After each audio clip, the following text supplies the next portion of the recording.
Sebelum lanjut nonton video ini, jika kalian suka dengan channel Pegawai Jalanan, silahkan kalian support kami dengan cara subscribe dan klik tanda loncengnya. Silahkan gunakan headset Anda untuk mendapatkan kualitas suara yang jernih. Selamat menonton.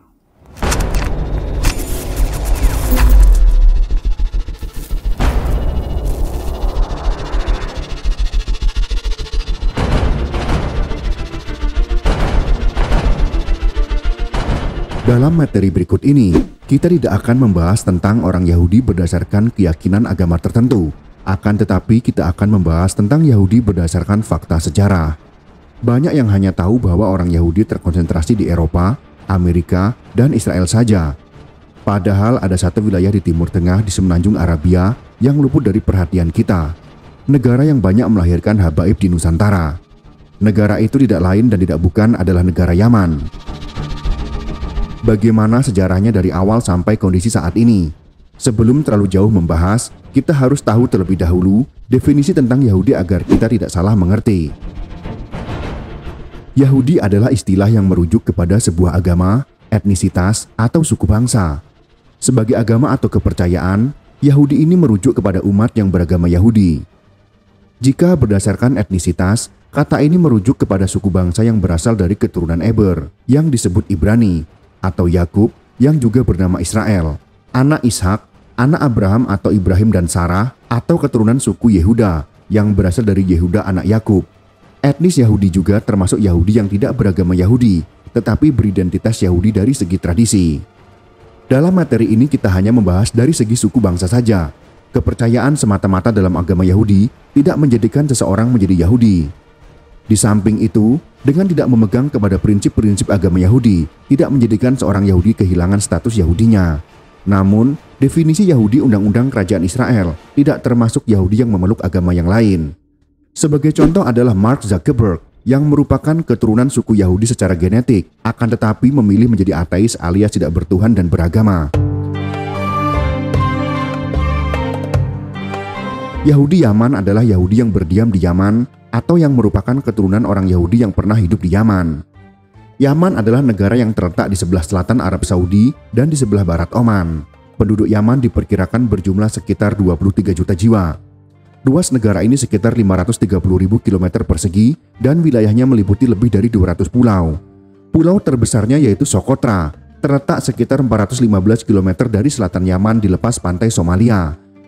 Yaman adalah satu-satunya negara republik di Jazirah Arab.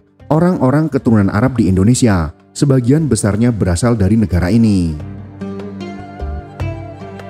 Menurut data yang dipublis oleh jewishvirtuallibrary.org, pada tahun 2021, jumlah orang Yahudi di negara tersebut adalah sebanyak 7 orang. Sedangkan pada tahun 1948, tercatat ada sekitar 50 ribuan orang populasi Yahudi di negara Yaman. Lalu kemanakah mereka semua?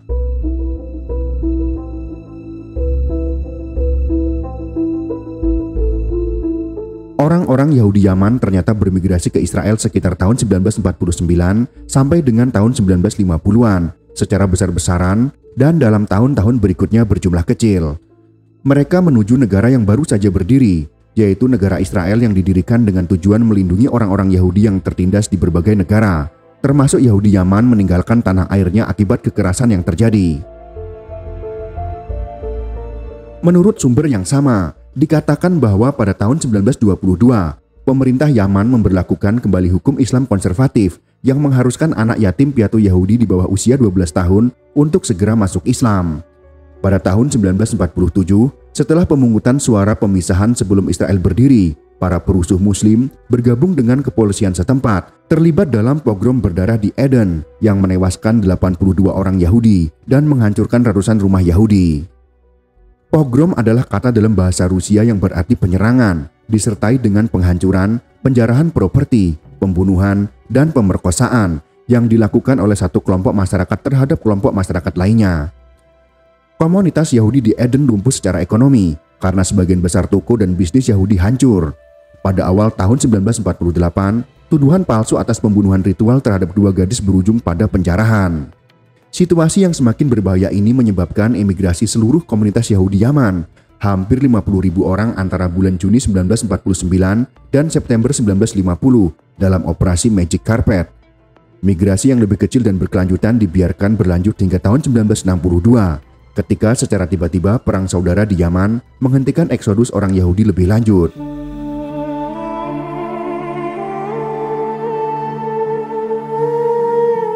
Hingga tahun 1976, ketika seorang diplomat Amerika menemukan komunitas kecil Yahudi di wilayah terpencil di Yaman Utara. Padahal diyakini komunitas Yahudi Yaman telah punah. Akibatnya penderitaan warga Yahudi Yaman tidak diketahui oleh dunia luar. Orang-orang Yahudi Yaman memiliki tradisi keagamaan yang unik, yang memisahkan mereka dari kaum Yahudi Askenazi, Sephardim, dan kelompok Yahudi lainnya. Yahudi Askenazi adalah sebutan untuk diaspora Yahudi di Eropa, terutama di wilayah Kekaisaran Romawi pada akhir milenium pertama termasuk Jerman modern, sedangkan Yahudi Sephardim adalah sebuah subkelompok orang Yahudi yang berasal dari Iberia termasuk Portugal dan Spanyol. Masih diperdebatkan apakah Yahudi Yaman bisa disebut sebagai Yahudi Mizrahi, karena kebanyakan kelompok Mizrahi lainnya selama beberapa abad terakhir ini sudah mengalami proses asimilasi total atau sebagian dengan budaya dan liturgi Sephardim. Meskipun subkelompok Sami di dalam komunitas Yahudi Yaman memang sudah mengambil ritus agama yang dipengaruhi budaya Sephardim. Ini dikarenakan alasan teologis dan tidak mencerminkan pergeseran demografis atau budaya. Ternyata ada banyak kisah dan legenda mengenai asal mula kedatangan orang Yahudi di berbagai wilayah Arabia Selatan, termasuk negara Yaman. Salah satu lembaga mengisahkan bahwa Raja Salomo mengirimkan para pelaut atau pedagang Yahudi ke Yaman untuk mencari emas dan perak yang digunakan untuk menghiasi bait suci di Yerusalem. Pada tahun 1881, wakil konsulat Prancis di Yaman menulis kepada para pemimpin sekutu di Prancis bahwa dalam buku karya sejarawan Arab Abu Al-Fada yang dibacanya, dinyatakan bahwa orang Yahudi Yaman menetap di daerah tersebut pada tahun 1451 sebelum Masehi. Legenda lain mengatakan bahwa suku-suku Yaman berpindah agama masuk Yudaisme setelah Ratu Sheba melakukan kunjungan kepada Raja Salomo. Orang Yahudi Sanaid memiliki legenda bahwa nenek moyang mereka menetap di Yaman 42 tahun sebelum kehancuran bait suci yang pertama. Dikatakan bahwa di bawah pimpinan Nabi Yeremia sekitar 75.000 orang Yahudi, termasuk para imam dan orang Lewi, berpindah ke Yaman. Ada pula legenda yang menyatakan bahwa ketika Imam Ezra memerintahkan orang Yahudi untuk kembali ke Yerusalem, mereka tidak mematuhi perintahnya, sehingga kemudian ia mengeluarkan suatu herem atau larangan atas mereka.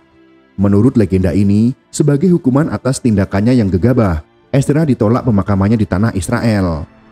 Akibat tradisi lokal yang tidak bisa dibuktikan kebenarannya dalam sejarah ini, dikatakan bahwa tidak ada orang Yahudi Yaman yang memberikan nama Ezra kepada anaknya, meskipun semua nama lain dalam Alkitab Ibrani boleh digunakan. Orang Yahudi Yaman mengklaim bahwa Ezra mengutuk mereka menjadi orang miskin karena tidak mengindahkan panggilannya. Hal ini tampaknya telah menjadi kenyataan di mata beberapa orang Yaman. Bahkan mayoritas Yahudi Yaman semakin miskin. Namun, sejumlah orang bijak dari Yaman di Israel sekarang dengan tegas menolak kisah ini dan menganggapnya hanya suatu mitos, bahkan merupakan suatu hujatan.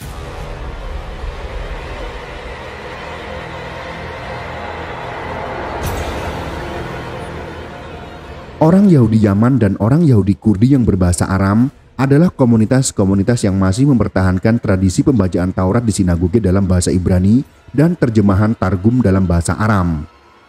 Sejumlah sinagoge non-Yaman mempunyai seorang tertentu yang disebut Baal Koreh yang membaca dari gulungan kitab Taurat ketika jemaah mengeluarkan gulungan Taurat untuk membaca suatu aliyah. Dalam tradisi Yaman, setiap orang dipanggil untuk membaca aliyah dari gulungan kitab Taurat itu sendiri. Anak-anak di bawah usia bar mitzvah sering diberi kesempatan membaca aliyah ke-6. Setiap ayat Taurat yang dibaca dalam bahasa Ibrani diikuti dengan terjemahan bahasa Aram.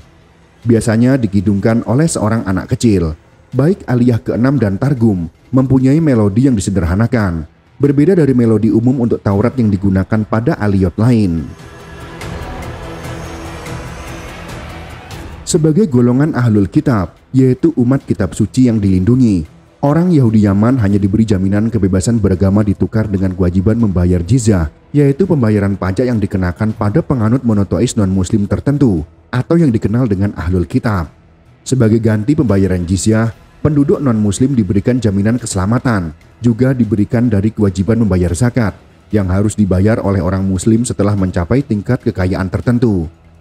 Penganiayaan muslim aktif terhadap orang-orang Yahudi tidak mencapai puncaknya. sampai klan Zaidi merebut kekuasaan dari kelompok Muslim Sunni yang lebih toleran di awal abad ke-10 Masehi. Kelompok Zaidi memberlakukan undang-undang yang dikenal sebagai Dekret Anak Yatim atau Orphans Decree berdasarkan tafsiran hukum abad ke-18 mereka sendiri dan mulai diberlakukan pada akhir abad itu. Undang-undang ini mewajibkan negara Zaidi untuk memberi perlindungan dan mendidik dengan cara Islam setiap anak dhimmi atau non-muslim yang orang tuanya telah meninggal ketika ia masih di bawah umur. Keputusan ini diabaikan selama pemerintahan Ottoman yang berkuasa sekitar tahun 1872 sampai dengan tahun 1918, tetapi dijalankan lagi selama periode Imam Yahya sekitar tahun 1918 sampai dengan 1948. Di bawah pemerintahan Zaidi, orang-orang Yahudi dianggap tidak suci atau najis dan karena itu dilarang menyentuh orang muslim atau makanan muslim. Mereka diwajibkan untuk merendahkan diri di hadapan orang muslim, untuk berjalan ke sisi kiri dan menyapa terlebih dahulu. Mereka tidak bisa membangun rumah lebih tinggi dari seorang muslim atau naik unta atau kuda, dan ketika mengendarai keledai atau unta, mereka harus duduk menyamping. Ketika memasuki daerah kuartir muslim, seorang Yahudi harus melepaskan alas kaki dan berjalan tanpa alas kaki. Jika diserang dengan batu atau tinju oleh pemuda Islam, orang Yahudi tidak diizinkan untuk membela diri. Dalam situasi semacam itu, ia memiliki pilihan untuk melarikan diri atau meminta intervensi dari pejalan kaki muslim yang mau menolong. Orang Yahudi Yaman juga mengalami penganiayaan kekerasan dari waktu ke waktu. Pada abad ke-12, penguasa Yaman yang bernama Abdal Nabi Ibn Mahdi memberikan pilihan bagi orang Yahudi antara masuk Islam atau mati syahid. Meskipun seorang pengkhotbah lokal Yahudi Yaman populer menyerukan orang Yahudi untuk memilih mati syahid. Maimonides mengirim surat yang terkenal dengan nama Surat Yaman dan menyarankan orang Yahudi Yaman untuk memeluk Islam dan diam-diam terus menjalankan praktik Judaisme. Pada abad ke-13, penindasan terhadap orang Yahudi mereda ketika orang Rasulit, sebuah suku dari Afrika, mengambil alih kekuasaan negara itu, mengakhiri kekuasaan Islam, dan mendirikan dinasti Rasulit yang berlangsung pada tahun 1229 sampai dengan tahun 1474. Pada tahun 1547, Kekaisaran Utsmaniyah atau Ottoman mengambil alih Yaman.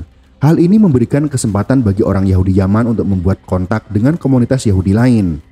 Kontak dibuat dengan penganut Kabalah di Safed, sebuah pusat Yahudi utama, serta dengan masyarakat Yahudi di seluruh Kekaisaran Ottoman. Kekuasaan Ottoman berakhir pada tahun 1630 ketika kaum Zaidi mengambil alih Yaman. Orang Yahudi sekali lagi dianiaya. Pada tahun 1679, di bawah pemerintahan Al-Mahdi Ahmad, orang Yahudi diusir secara massal dari semua bagian Yaman ke provinsi Mauza, dan akibatnya banyak orang Yahudi meninggal di sana karena kelaparan dan penyakit. Rumah dan harta benda mereka disita, dan banyak sinagoge dihancurkan atau diubah menjadi masjid. Peristiwa ini kemudian dikenal sebagai pengasingan Mauza, dan diriwayatkan dalam banyak tulisan rabi-rabi Yahudi Yaman dan penyair Shalom Sabazi yang mengalaminya sendiri. Sekitar setahun setelah pengusiran, orang yang selamat diizinkan untuk kembali karena alasan ekonomi. Sebagian besar pengrajin dan seniman di Yaman adalah orang Yahudi, sehingga merupakan aset penting dalam perekonomian negara. Namun mereka tidak diperbolehkan untuk kembali ke kampung halaman mereka dan menemukan bahwa sebagian besar artikel agami mereka telah dihancurkan. Mereka pun ditempatkan dalam suatu kuartir Yahudi khusus di daerah luar kota-kota. Orang-orang Yahudi Yaman memiliki keahlian dalam berbagai bidang kerajinan yang biasanya dihindari oleh orang Muslim Zaidi. Keahlian menempa perak, pandai besi, perbaikan senjata dan alat-alat, pertenunan, pengrajin keramik, pertukangan batu, pertukangan kayu, pembuatan sepatu, dan menjahit adalah pekerjaan yang secara eksklusif dilakukan oleh orang-orang Yahudi. Pembagian kerja ini menciptakan semacam perjanjian berdasarkan ketergantungan ekonomi dan sosial satu sama lain antara penduduk Muslim Zaidi dan orang-orang Yahudi Yaman. Orang Muslim memproduksi dan memasok makanan, sedangkan orang-orang Yahudi memasok semua produk dan jasa yang diperlukan oleh petani Yaman. Selama abad ke-18, orang Yahudi Yaman memperoleh jeda singkat dari status mereka sebagai warga negara kelas 2 ketika Imamik berkuasa. Yaman mengalami kebangkitan kehidupan Yahudi, sinagoge-sinagoge dibangun kembali, dan sejumlah orang Yahudi menduduki jabatan tinggi.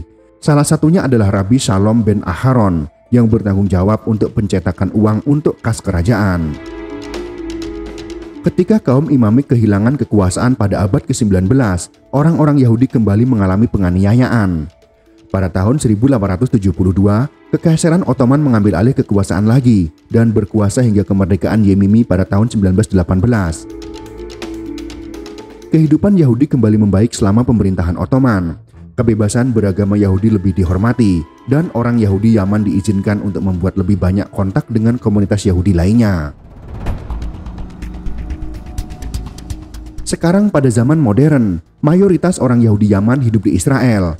Sejumlah orang Yahudi Yaman tidak ikut pergi pada waktu dilakukan operasi Magic Carpet karena banyak yang tidak ingin meninggalkan keluarga mereka yang sakit atau sudah tua. Gelombang emigrasi berikutnya terjadi pada tahun 1959 dengan sekitar 3.000 orang Yahudi Yaman pindah ke Israel dan banyak juga yang pindah ke Amerika Serikat dan Britania Raya. Orang Yahudi yang tertinggal dilarang berimigrasi dan dilarang menghubungi kerabat mereka di luar negeri. Mereka diisolasi dan disebar di seluruh daerah pegunungan Yaman Utara dan menderita kekurangan makanan, pakaian, maupun obat-obatan, serta tidak memiliki peralatan agamawi. Akibatnya sejumlah orang Yahudi masuk ke dalam agama Islam.